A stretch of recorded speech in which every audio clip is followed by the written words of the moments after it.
high definition. This is Fox 28 News at 10.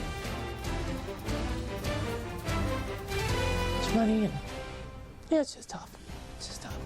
A mother remembers the son she lost way too soon, a popular Fenville teen. His life cut short on the basketball court. Good evening, I'm Tracy Capelman. And I'm Tom Powell. Thanks for being here tonight. March 3rd marks the one-year anniversary of that tragic day when Fenville All-Star Wes Leonard died on the court just moments after making the game-winning shot in overtime. Fox 28's Casey Jones sat down with Leonard's mother and coach to find out more about who Leonard was. Even after a year, the emotion of this loss is untouched. Wes Leonard was the kid who everyone looked to.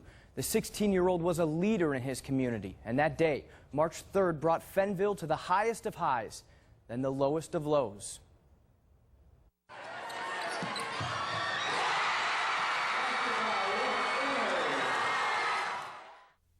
You never saw people so happy and buoyant and screaming, and I mean, hundreds and hundreds of people were just happy, and you know, it's what every high school kid dreams of, right?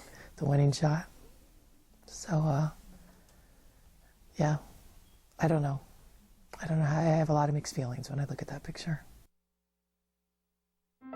Everyone in Fenville wanted to be more like Wes Leonard. He was his mother's baby, his father's pride, the small-town hero. He was a lot more than that game.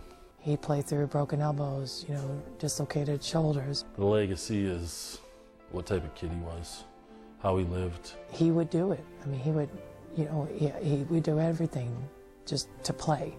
To play just one more game, his motto. And that night, that game should have been just one more game.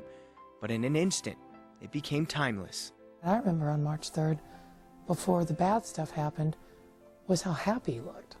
Because he didn't usually allow himself to be happy, but his teammates were just so thrilled with everything. And I just remember thinking, oh my gosh, look how happy he looks. You know, and then it all went horrible, but I do remember that feeling and that emotion, that I was just so glad he allowed himself to have that moment. That moment. That moment was supposed to be the end of the story, where the hero is lifted and carried away.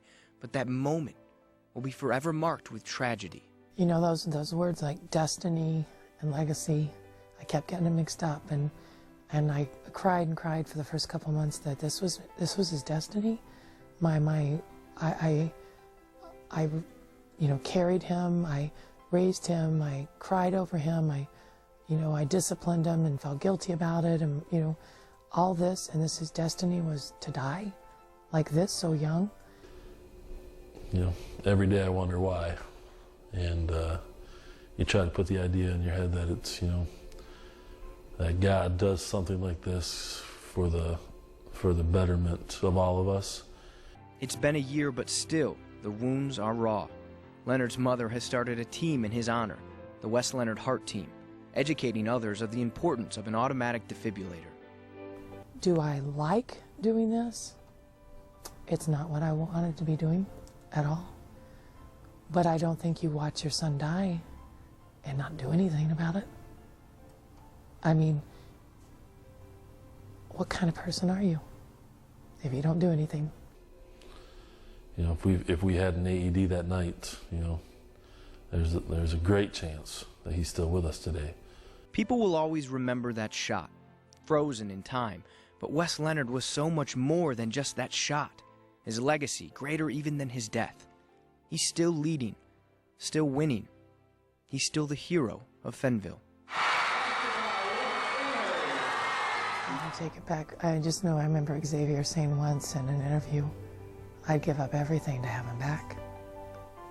You know, we'd live out of our car if we could have him back.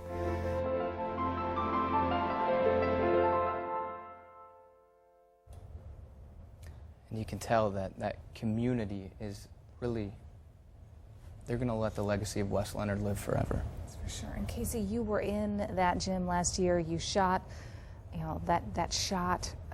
What was it like being back? I went back for the first time last month when they were putting the banner up, and there's such a sense of community in that place. And for me, walking back in there, it rehashed all those memories of that night, and what an important day that was for not only Fennville, but the entire state of Michigan and the Midwest and this country. And it's really, it's got a huge impact on me. I was just going to ask you that. This is obviously something in your career you will never forget. Has it changed you? It's definitely changed the way that I approach what I do on a nightly basis. So many times you're going out and you're shooting highlights and you're coming back and you're cutting the highlights and you're doing it. And then when something like that happens, it really puts into perspective what you're doing every night. And for me, I think I realized that it's not highlights. Every night I go out, I'm telling these athletes stories. Every night it's their story. And I think that was clear that night for me, that I'm telling his story. And as a mother, I watch her and I can't fathom what she's gone through, and how good of her to talk about it and to live out his legacy like she's doing.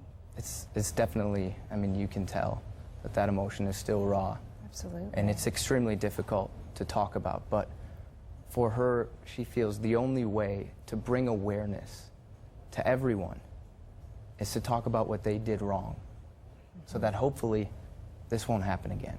That's for sure, and we thank her for talking to us. All right, Casey, thanks.